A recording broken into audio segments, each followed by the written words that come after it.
चट्टान को तोड़ दिया करता है। भगवान जरा ये बताओ कि लोहे से भी ज्यादा शक्तिशाली कोई है क्या? भगवान महावीर ने कहा हां, लोहे से भी ज्यादा शक्तिशाली अग्नि हुआ करती है जो लोहे को पिघला करके रख दिया करती है। तो भगवान जरा इतना और बता दो कि अग्नि से ज्यादा शक्तिशाली इस धरती पर कोई है? तो महावीर ने कहा धरती अग्नि से ज्यादा शक्तिशाली पानी हुआ करता है जो आग को बुझा के रख दिया करता है। तो भगवान फिर इतना और बता दो पानी से ज्यादा शक्तिशाली कौन होता है इस धरती पर? तो भगवान महावीर ने कहा पानी से ज्यादा शक्तिशाली आदमी का संकल्प हुआ करता है, आदमी के हौसले हुआ करते हैं। बोले हौसलों से बड़ा कुछ होता है? तो महावीर ने कहा संकल्प से बड़ा इस धरती पर कुछ नहीं हुआ करता है। और संकल्प में वो ताकत होती है कि पानी को पाताल से निकालने की ताकत आदमी के संकल्प में हुआ करती है। ध्यान रखिए, संकल्पों से जिंदगी जी जाती है, संकल्पों से जीवन चलता है। मान्यवर विचार करिए, आप सोचिए, संकल्प बुलंद होना चाहिए इस आदमी के। इतने जल्दी हार मत मानो जिंदगी से, छोटी छोटी बातों। एक बहुत बड़े गणितज्ञ हुए हेरो 9 बार फेल हुए स्कूल में। कितनी बार? ऐसा कोई महात्मा बैठा जो 9 बार फेल हुआ हो? 9 बार फेल हुए। पिता ने कहा ये पढ़ाई बंद कर, तेरे बस की नहीं है, तू नहीं हो सकता पास। 9 बार फेल। चल पशु चरा, उठा डंडा, गाय चरा, भैंस चरा, तू पास नहीं हो सकता, तेरे भाग्य में पास होना लिखा ही नहीं है। उसने कहा यार लगता तो ऐसा ही है कि अब मैं पास नहीं हो सकता। 9 बार फेल हुआ क्लास में। एक दिन बैठा था अपने घर में, एक चींटी को देख रहा है। चींटी चढ़ रही है, गिर रही है, चढ़ रही है, गिर रही है, फिर चढ़ती है, फिर गिरती है, फिर चढ़ती है, फिर गिरती है। हीरो ने कहा यार ये गिनूं तो कितनी बार चढ़ रही है। उस दिन वो चींटी 99 बार चढ़ी और गिरी, 100वीं बार ऊपर चढ़ी। उसने कहा मिल गया। पिता से कहा मैं स्कूल जाऊंगा, मैं पढ़ूंगा। बोले पागल है क्या, 9 बार फेल हुआ है? बोले 9 बार हुआ हूं ना, अभी 90 बार बाकी है। बोले क्या मतलब? बोले वो चींटी 100वीं बार ऊपर चढ़ी है, मैं तो अभी 9 ही बार फेल हुआ हूं, 90 बार। बाप ने कहा पागल 90 बार में 90 साल लग जाएंगी, तू मर जाएगा, तो चींटी की बराबरी। अरे बोले कुछ भी हो जाए, अभी तो 90 बार मुझे पास होना। एक बात लग जाए आदमी को तो जिंदगी बदल जाया करती है, एक बात में जीवन के सूत्र मिल जाते हैं। बोले 90 बार तो अभी और पढ़ना है मुझे। बहुत जिद की पिता से, पढ़े लिखे, मालूम है 10वीं बार में वो बच्चा पास हो गया और वो सबसे बड़ा गणितज्ञ बन करके खड़ा हो गया। उसकी किताबें मैथमेटिक्स में चला करती हैं। ध्यान रखिए, इतना महान गणितज्ञ बना, उसके जैसा गणित के सवाल हल करने वाला दुनिया में दिखाए। आदमी थक जाता है, आदमी हार जाता है, आदमी अपनी सोच से हार जाता है। एक बात बताइए, 2 पहलवान लड़ रहे हैं, दोनों की शक्ति बराबर है, दोनों के दांव पेंच एक से हैं, कुश्ती लड़ रहे हैं, दोनों के एक से दांव पेंच, एक ही गुरु, एक सी ताकत। एक हारता है, एक जीतता है। बताओ भाई कौन हारेगा, कौन जीतेगा? बोलिए, आपसे मेरा निवेदन है, दोनों लड़ रहे हैं, एक सी ताकत है, एक से दांव पेंच है, कुश्ती लड़ रहे हैं। एक से वजन और एक सी ताकत वाले होने के बाद भी एक तो हारेगा ना, एक जीतेगा। कौन हारेगा? ध्यान रखना, ताकत तन की एक सी है, हारता वही है जो मन से हार जाएगा, वो शरीर से हार जाएगा। मेरे भाई, जो मन से हार मान लेता है वो तन से हार मान लिया करता है। तो मैं आज आपको सूत्र दे रहा हूं कि मन के हारे हार है और मन के जीते जीत। जिसका मन हार गया दुनिया में कभी विश्व विजेता नहीं बन सकता है। सम्राट सिकंदर अंतिम सांस तक विश्व विजेता के सपने देखते रहा। मान्यवर, सपने देखिए, देखना चाहिए। बिना सपनों की जिंदगी कभी आगे नहीं बढ़ा करती है। हौसलों के साथ जिंदगी को जियो मेरे भाई। विपत्तियां आएंगी जीवन में, विपत्तियां जो होती हैं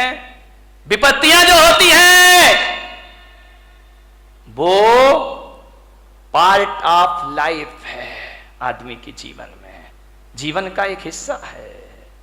विपत्तियां पार्ट ऑफ लाइफ है और विपत्तियों में अपने आप को संभालना आर्ट ऑफ लाइफ हुआ करती है मेरे भाई। सबसे बड़ी कला हुआ करती है मुसीबतों में अपने को संभाल के रखना, बहुत बड़ी कला हुआ करती। आर्ट ऑफ लाइफ बनाओ, पार्ट ऑफ लाइफ को ध्यान रखिए। जीवन की एक कला है जिंदगी। मौत से मत घबराइए मान्यवर, जिंदगी जीने के लिए मिली है, इसे आत्महत्या की भट्टी में मत झोंकिए। पूरी जिंदा दिली के साथ जिंदगी को जीने का प्रयास करिए। जियो, बहुत आनंद है इस जिंदगी में। बच्चों पर इतने पढ़ाई का प्रेशर मत डालो। बच्चों की कामयाबी देखना है या काबिलियत देखना है, आने पर ध्यान रखना। आप कामयाबी के पीछे दौड़ते हैं, काबिलियत का ध्यान नहीं रखते हैं।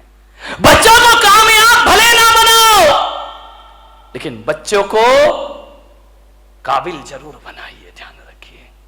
कोई जरूरी नहीं है इतना प्रेशर मत डालो कि तुम्हारे बच्चे आत्महत्या करने को तैयार हो जाएं।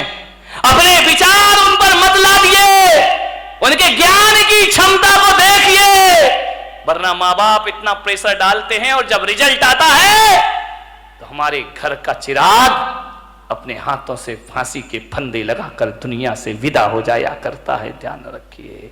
डिप्रेशन में जी रहे हैं लोग, तनाव में जी रहे हैं लोग, ज्यादा और जल्दी के चक्कर में जी रहे हैं लोग। ज्यादा और जल्दी नहीं, ध्यान रखना।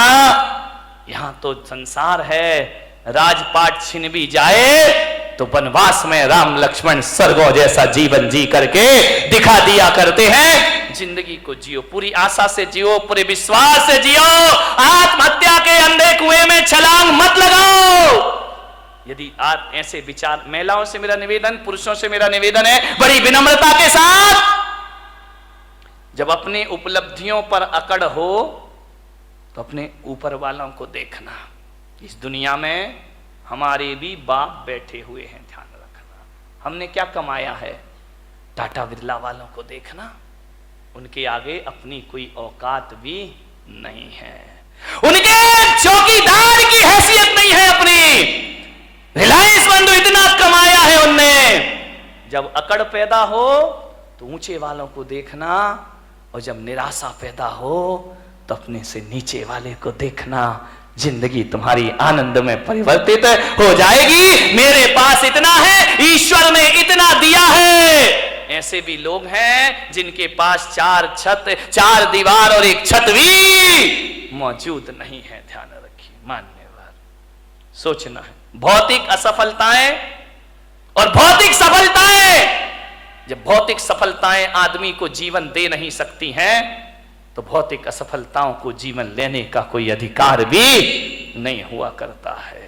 मान्यवर, जीवन को जियो, पूरी जिंदा दिली के साथ जियो, हर हाल में जियो। जैसा भी जीवन आए ध्यान रखना। माता पिता डांट दे बच्चों को, गुस्सा कर दे तो ये मत सोचना कि मेरे बाप ने मुझे डांट दिया, मेरी मां ने मुझे डांट दिया। बच्चों से मेरा निवेदन है, सासू डांट दे तो बहू आवेश में ना आ जाए, वो इतना सा सोच ले, एक विचार बना ले कि यार माँ बाप नहीं डांटेंगे तो हमें कौन डांटेगा। ये डांटने का हक तो हमने दुनिया में माँ बाप को दे रखा है। अरे बड़े बुजुर्ग नहीं डांटेंगे तो हमें कौन डांटेगा। इतना सोच लो, बड़ी तसल्ली मिलेगी। हमारे ऊपर अनुशासन कौन रखेगा, फिर वो नहीं डांटेंगे तो कौन डांटेगा। और बड़े बुजुर्गों से निवेदन है, बच्चे बेटियां बहुएं गलती कर दें तो डांटने से पहले सोचना, बच्चे गलती नहीं करेंगे तो कौन गलती करेगा। आपका घर चुकी बच्चों से ही तो गलतियां होती है, बहू से ही तो गलतियां, अरे आई है बच्ची है ससुराल से आई है, हो गई गलती, उसके लिए इतना तमाशा खड़ा करने की क्या जरूरत। जीवन को सुखी बनाने की छोटी छोटी सी बातें हैं, ये आपकी जिंदगी को बदल के रख देंगे, पलट के रख देंगे। गलतियां तो बच्चों से ही होती हैं। बड़े सोच लें बच्चे तो गलती करेंगे ही करेंगे, और बच्चे सोच लें मां बाप तो डांटेंगे ही डांटेंगे। जिंदगी को समझना, आराम से जियो। जिंदगी जीना एक कला है मेरे भाई, इस कला को थोड़ा सा सीखिए। ये जिंदगी बोझ भी होती है और जिंदगी वरदान भी हुआ करती है मेरे भाई। कांटों पे नजर होगी तो दुनिया में कांटे ही कांटे हैं, फूलों पे नजर होगी तो दुनिया में फूल ही फूल हुआ करते हैं। मान्यवर, निवेदन है आपसे, पूरी जिंदगी को हौसले से जीने का प्रयास, हर हाल में जियो। एक साधु थे, अपनी बात समाप्त करता हूं। कुटिया में बैठे हुए थे और अचानक कोई एक गाय लेकर आया कि संत जी गौदान देता हूं, आज से ये गाय आपके आश्रम में रहेगी। संत ने कहा मजा आ गया, ये गाय मेरे आश्रम में रहेगी। बोले चेले चपाटी थे, बड़े खुश हुए, गाय आ गई, गाय आ गई, कल से दूध पिएंगे, दही बनेगा, छाछ मिलेगा, मावा मिलेगा। बहुत खुश हुए। संत ने गाय की बड़ी सेवा की, बड़े अच्छे से रखा, घास खिलाई, पानी पिलाया, बड़ी मस्ती संत की। 3 दिन बाद पता चला कोई गाय उठा के ले गया। संत ने कहा मजा आ गया। अरे चेलों ने कहा बाबा जी पागल हो गए क्या, गाय आई थी तब तो मजा आया था, ये चली गई तो अब काय का। अरे बोले बड़ा मजा आ गया, बड़ी जिंदगी आनंदमय हो गई। अरे बोले संत जी पागल, दिमाग खराब तो। अरे बेटा नाचो, गाय गई, गाय गई। अरे बोले अब दूध कहां मिलेगा, मावा कहां मिलेगा, छाछ कहां मिलेगा। संत ने कहा एक तरफ गया वो दूध और मावा, अरे गाय गई तो गोबर उठाने की झंझट भी हमारे पास से चली गई। अब कहां की घास। मस्त रहो, भगवान का भजन करो, ध्यान रखिए।